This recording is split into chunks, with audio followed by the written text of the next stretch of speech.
Hola, muy buen día. Nosotros somos el equipo 1 y nos toca presentar México a inicios del siglo XXI y propuestas arquitectónicas y arquitectos contemporáneos de México. México a finales del siglo XX.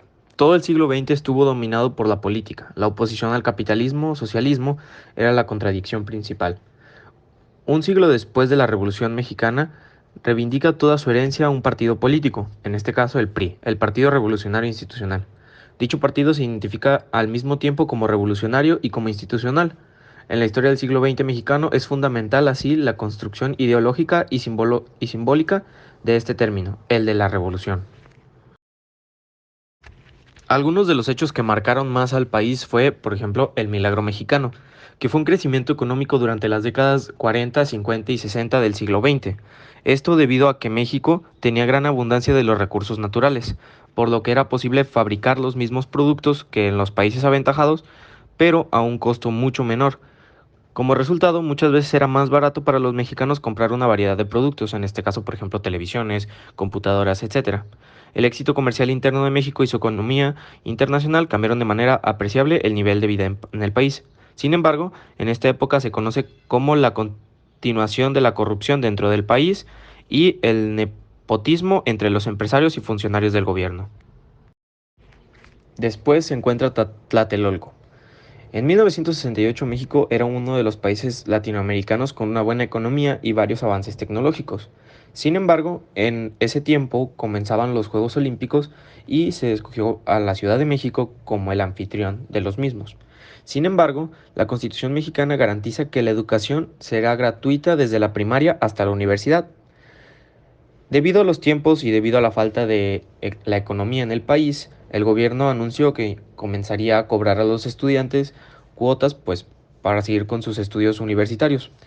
Muchos universitarios se indignaron con esta idea, pues consideraban que iba en contra de la Constitución. Y el 2 de octubre de 1968, Díaz Ordaz ordenó la matanza de los estudiantes durante una protesta pacífica que estaban organizando en la Plaza de las Tres Culturas. Otro cambio fue el modelo económico en el país. En 1940 los gobiernos pusieron mayor énfasis en el logro del crecimiento económico a través de la industrialización.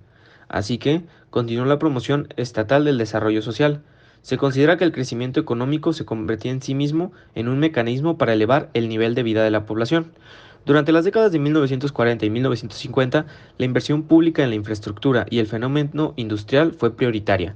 La ampliación de las áreas de riego, la construcción de presas, diques, la electrificación de zonas amplias del territorio, la construcción de carreteras, sistema de comunicaciones, generaron empleos e ingresos a las familias mexicanas.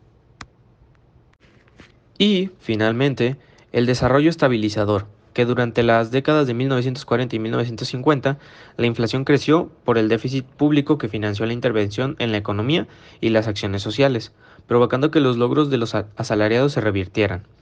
La intensa actividad gubernamental a favor del desarrollo económico durante 1950 a 1970 fue alentada por las propuestas de crecimiento económico mediante la industrialización. En este periodo, uno de los avances más importantes en materia social fue la creación del Instituto Mexicano del Seguro Social en 1943 y después el Instituto de Seguridad y Servicios Sociales para los Trabajadores del Estado o el ISSSTE en 1959. La seguridad social cabe resaltar que ya se había instaurado en varios países de América Latina. Sin embargo, pues México se encontraba rezagado en el tema. Y a mediados de la década de 1960, el sistema de protección social registró un logro notable al hacer obligatorias las aportaciones empresariales para la vivienda social. Nuevas políticas socioeconómicas. A partir de la década de 1980, México vivió un proceso de crisis y ajuste estructural que implicó un cambio de modelo económico basado en la apertura económica, comercial y en la desregulación financiera. Este proceso trajo consigo profundos cambios en el diseño y ejecución de las políticas sociales. Con el proceso de ajuste iniciado en 1982 a 1983, el gasto público en general y el social en particular tuvieron recortes sustantivos. La política social fue sometida a criterios de eficiencia en la asignación de recursos. La falta de presupuesto para enfrentar la demanda de bienes y servicios públicos amplió las desigualdades sociales y la pobreza aumentó. Las políticas sociales de la década de 1990 significaron una suavización de las políticas de mercado abierto, con un nuevo enfoque en las políticas de bienestar, en las cuales se mezcla el asistencialismo con las políticas sociales selectivas y programas focalizados. A partir del 2001, el programa Progresa se denomina Programa de Desarrollo Humano Oportunidades. Progresa inició sus actividades atendiendo a familias en pobreza extrema en el medio rural y, a partir de 2001, ha extendido su cobertura a zonas urbanas. Oportunidades es un programa de transferencias monetarias condicionadas dirigido a la formación del capital humano. Es considerado un programa social exitoso y emblemático. Su diseño, operación y buenos resultados en la reducción de la pobreza extrema ha favorecido a que se tome como modelo en otros países de América Latina. Oportunidades es un programa de transferencias monetarias condicionadas dirigido a la formación del capital humano. Es considerado un programa social exitoso y emblemático. Su diseño, operación y buenos resultados en la reducción de la pobreza extrema ha favorecido a que se tome como modelo en otros países de América Latina. Las reformas económicas han dado resultados mixtos. Las reformas han sido exitosas al conseguir los equilibrios fiscales y controlar la inflación. No obstante, el ritmo del crecimiento económico y la evolución del mercado laboral no han sido favorables para la reducción de la pobreza en México. Patrimonio cultural en México del siglo XX. Este proceso de enriquecimiento conceptual llevó en el lapso de este siglo a dar su carácter multidimensional a la idea del patrimonio. Ya en el siglo XX se evolucionó de una noción que colocaba el acento sobre la herencia arquitectónica en la plástica y de las artes aplicadas, a otra inclinada a una concepción universal del conocimiento, la creatividad y los testimonios y registros humanos, desde el patrimonio monumental propiamente dicho, hasta el musical, el fílmico y el cinematográfico, pasando por el artístico, fotográfico, documental, bibliográfico, hermeográfico, cartográfico, científico, paleontológico, numismático, etc. El final del siglo XX. Ricardo Legorreta consigue un éxito importante en 1968 con el Hotel Camino Real. Por su parte, las décadas de 1970 a 1990 lo verán surgir como protagonista inaudible del fin del siglo mexicano. Esto sucedió al lado de arquitectos de vocación monumental, como Agustín Hernández, Teodoro González de León y Abraham Sabludowski. Estos últimos con obras conjuntas, el Infonavit en 1973 y el Colegio de México en 1975. Sabludowski alcanza uno de sus mayores logros en 1991 con el Auditorio de Guanajuato, mientras González de León lo hace con el nuevo Conservatorio de Música 3 años más tarde. Todos estos arquitectos pueden aún servir como ejemplo de la vigencia del camino planteado por primera vez a la arquitectura mexicana en la década de 1920, tan claramente expresado por Valery y Wright, ser fieles a la modernidad y al legado mexicano. Nuevas tendencias y propuestas arquitectónicas en México. A mitad del siglo XX, arquitectos mexicanos cansados de la arquitectura moderna dirigen su mirada hacia la arquitectura vernácula, que posteriormente daría paso a la arquitectura emocional, con obras de Luis Barragán, Antonio Tonili y Ricardo Legorreta. Posteriormente, el nuevo estilo nacionalista, la integración de la arquitectura orgánica y la inspiración de corrientes modernistas quedan en el pasado y dan paso al nuevo siglo con tendencias y propuestas arquitectónicas de vanguardia.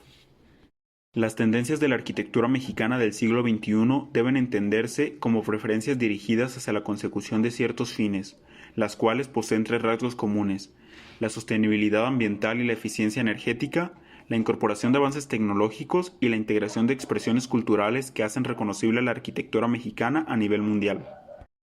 Entre las tendencias arquitectónicas predominantes en México conviven desde el racionalismo hasta la abstracción.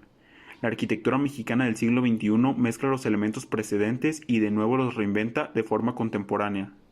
Los diseños actuales constituyen una reivindicación de la arquitectura vernácula y a la vez trasciende sus reglas estéticas, mediante formas audaces hasta llegar a la abstracción. Los arquitectos mexicanos son reconocidos por sus diseños vanguardistas y la simbiosis entre función y forma. El propósito de la arquitectura mexicana del siglo XXI es captar la atención de las personas mediante el uso de formas orgánicas, materiales y colores llamativos, Destaca la optimización funcional de los espacios, volumetría majestuosa y uso de materiales como el aluminio, el cristal, el acero y el concreto armado.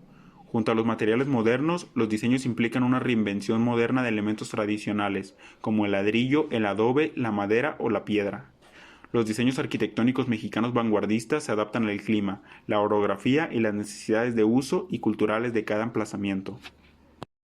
La arquitectura sustentable en México son edificaciones donde se aplican los criterios y premisas del desarrollo sustentable, donde los recursos naturales, económicos y humanos se manejan de tal forma que reduzcan el daño ambiental, logrando un confort en el interior del edificio, al igual que respeta su entorno inmediato.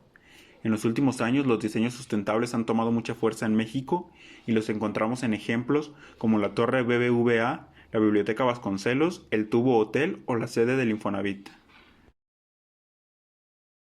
En urbanismo, las ciudades resilientes buscan que se diseñen ciudades donde se aproveche más el espacio público con zonas peatonales. Su intención es revertir los daños causados por las décadas de 1980 y 1990, cuando se detonó un mayor movimiento de autos, que a su vez generó una tendencia al tránsito con ciudades congestionadas. Entre los principales ejemplos de ciudades resilientes en México se encuentran Guadalajara, Ciudad de México, Ciudad Juárez y Colima. Estilos arquitectónicos supramodernos en México. High-Tech, movimiento arquitectónico que consiste en incorporar elementos industriales y tecnológicos en la concepción de todo tipo de edificios, viviendas, oficinas, museos y fábricas. Esta tendencia arquitectónica no ha tenido demasiada aceptación en México por su atmósfera fría y agresiva. Sin embargo, existen famosos edificios que representan este estilo en el país, como la Escuela Nacional de Teatro, la Biblioteca Vasconcelos, la Torre de Ingeniería en la UNAM y la Línea A del Metro. Deconstructivismo, tendencia arquitectónica que no sigue reglas ni adquiere una estética específica, definida como la liberación infinita de posibilidades de jugar con formas y volúmenes. En México, los arquitectos comenzaron a explorar espacios y volúmenes con edificaciones que perdían la simetría o la continuidad. La piel de la estructura fue manipulada y alterada en formas geométricas impredecibles, pero la función del edificio se conservó. Algunos de los ejemplos en el país son el Museo Sumaya, la fábrica Nestlé y el restaurante japonés Tori Tori. Arquitectos antiguos contemporáneos de México. Matías Goeritz. Matías construyó el Museo Experimental El Eco, el cual representaba una oposición al estilo funcionalista internacional, siendo una creación plástica que exaltaba el valor artístico de la arquitectura. Este hecho provocó que Matías editara el Manifiesto de la Arquitectura Emocional, documento en el que se anotaba el carácter experimental de esta arquitectura, insistiendo en el rescate de la relación hombre-espacio-forma. Obras. Algunas de sus obras son Museo Experimental El Eco, ubicado en San Rafael, una de las zonas con mayor historia en la Ciudad de México. La Corona del Pedregal, estructura construida en 1980, se levanta sobre roca volcánica. Torre Satélite, colorido quinteto de torres que se levantan en Periférico Norte. Luis Barragán. Luis Barragán aportó a la historia de la arquitectura algo que ésta no tenía. Su revolución consistió en un acto de sincretismo entre la modernidad y la idiosincrasia mexicana. Sus muros ciegos, la incorporación de la luz y sombras, la arquitectura a cielo abierto y la esencialidad de sus diseños. Mexicana y moderna a la vez, propuso una arquitectura revolucionaria hecha de silencios. Obras. La casa taller de Luis Barragán, más conocida como Casa Luis Barragán, fue la residencia del arquitecto e ingeniero. Los clubes es un espacio conformado por 3 construcciones. Esta se especializó para el área de caballos. Y la Casa Gilardi, una vivienda unifamiliar edificada para la familia Gilardi, construida y diseñada en 1976. Juan O'Gorman. Juan O'Gorman, uno de los creadores más representativos del arte en México del siglo XX, fue un artista completo, arquitecto, muralista y pintor de caballete. Los años 1921 y 1925 fueron los primeros formativos dentro de su quehacer como arquitecto. Fue alumno sobresaliente de Guillermo Zárraga y del ingeniero José Antonio Cuevas. De todos ellos aprendió ideas teorías y aplicaciones arquitectónicas prácticas que lo llevarían poco tiempo después a constituirse como el primer arquitecto funcionalista en México. Obras: mural de la Biblioteca Central de la UNAM, autorretrato fachado en 1950. Quizás es una de las obras más originales e imaginativas de la pintura mexicana. Retablo de la Revolución Mexicana. La pieza tiene una altura de 4.5 metros por 6.5 de ancho y quedó concluida en 1968. Ricardo Legorreta. Ricardo Legorreta lideró en nuestra arquitectura un camino original y reconocido internacionalmente, tomando como modelos las arquitecturas popular, colonial y moderna de México. Fue una beta que descubrió Luis Barragán, pero Legorreta llevó a otras dimensiones por el tamaño de sus edificios. Obras. Algunas de sus obras más reconocidas es el Papalote Museo del Niño, la Torre BBVA y el edificio Tlatelolco, Centro Histórico de la Ciudad de México. Mario Pani, impulsor de la renovación de la arquitectura de su país a través de la adaptación de los principios de la arquitectura internacional a la idiosincrasia social y cultural mexicana. Su creatividad lo llevó a experimentar en diferentes ámbitos. Así, sus obras y los conceptos que lo sustentan lo sitúan como uno de los principales artistas en nuestra actualidad. Obras. El Conservatorio Nacional de Música. Este es una institución de enseñanza superior musical fundada en 1866 en la Ciudad de México. El Conjunto Urbano Tlatelolco es un conjunto habitacional ubicado en el centro de la Ciudad de México. Torre Rectoría de la UNAM, construida con un estilo Le Corbusiano. Arquitectos modernos contemporáneos de México. Mauricio Rocha. El arquitecto Mauricio Rocha ha logrado definir la arquitectura mexicana entendiendo y aprovechando las técnicas, los materiales y los ambientes autóctonos. Siempre en búsqueda de la flexibilidad de los espacios, ha sido capaz de brindar identidad y dignidad a sus proyectos, en lo que se enfatiza la sensibilidad espacial y el lenguaje humano. Algunas de sus obras son: la Escuela de Artes Plásticas. Se gesta a partir de la solución del maestro Francisco Toledo para realizar un nuevo edificio que cumpla con los requerimientos para una escuela de esta tipología. El mercado en San Pedro Oxtotepec. Surge como una parte del programa que pretende atender las necesidades más urgentes de los habitantes de San Pedro Oxtotepec, un pueblo ubicado en Milpa Alta, una de las regiones más pobres del Distrito Federal. Frida Escobedo, desde el 2006 trabaja de manera independiente equilibrando cada una de sus múltiples facetas proyectuales, que van desde la vivienda mínima hasta pabellones museográficos e instalaciones, siempre propiciando el trabajo colaborativo, así como disfrutando y explotando el potencial de las propuestas y valores ornamentales populares, a partir de procesos de representación de lo local y de lo marginal. Escobedo ha realizado obras en donde la pureza de los materiales, la explosión del color, las texturas, la expresión diáfana del espacio mismo conyugan el mencionado proceso de resignificación arquitectónica, en donde para exaltar la modernidad se hace uso de lo local y artesanal. Algunas de sus obras son: La Casa Negra. Es uno de los proyectos de la reconocida arquitecta Frida Escobedo. Este aspecto fue fundamental para crear el espacio perfecto para su cliente, un fotógrafo con deseos de poder observar todo lo que ofrece la Ciudad de México. Tatiana Bilbao. Tatiana Bilbao se ha caracterizado por desarrollar proyectos en los que las necesidades particulares de los usuarios son la prioridad. La arquitecta Tatiana Bilbao crea arquitectura multifacética, variando según el proyecto en cuestión, pero siempre tomando en cuenta las particularidades de cada uno, desde desarrollos de la vivienda asequible, donde la participación de los habitantes fue un motor principal, hasta una casa forrada con vidrio espejado que se mimetiza con el bosque que la rodea. Algunas de sus obras son: Investigación y Diagnóstico, construido en 2012 en Culiacán, Rosales, México. Los terrenos al suroeste de Monterrey nace como una pequeña construcción que se mimetiza con la masa arbórea de esta zona boscosa de las tierras altas. Fernando Romero se unió a la oficina de Office for Metropolitan Architecture en Rotterdam, Holanda, que dirige Rem Koolhaas. En 1999 fue líder del proyecto y responsable de la obra ganadora Casa de Música, en Oporto, Portugal, situado en un terreno considerado patrimonio por la UNESCO. El edificio ha sido reconstruido como un lugar internacional distinto de las artes escénicas y un hito para esta ciudad. Tras su apertura en 2005, el New York Times describió el edificio como una de las salas de conciertos más importantes construidas en los últimos 100 años. Es miembro del American Institute of Architecture y del Colegio de Arquitectura de la Ciudad de México.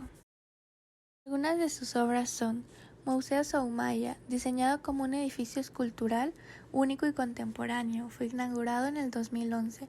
Acuario y Bursa, con una inversión de más de 250 millones de pesos, este acuario fabricado frente a la Plaza Carso es el último de los espacios culturales que conforman el Distrito Cultural de Polanco. Fernanda Canales, arquitecta, escritora, curadora y crítica. Esta artista multifacética redefine el papel de los arquitectos dentro de la sociedad contemporánea. En una de sus creaciones salta a la luz la precisión con la que se analizan las circunstancias de cada proyecto, de forma que los resultados rozan la perfección. Los proyectos de la arquitecta Fernanda Canales destacan por su meticulosidad y por su incesante labor de incidir en la sociedad.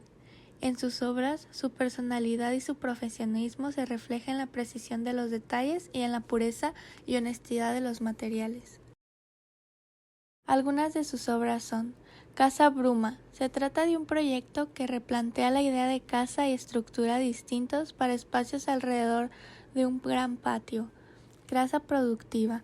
Consiste en una vivienda formada por un módulo básico de 30 metros cuadrados que incluye un tapanco interior y capacidad de sumar módulos adicionales que se articulan a través de patios. Y bueno, por nuestra parte es todo. Esperamos que la presentación estuviera con toda la información correspondiente y les dejamos a continuación las referencias consultadas para la elaboración.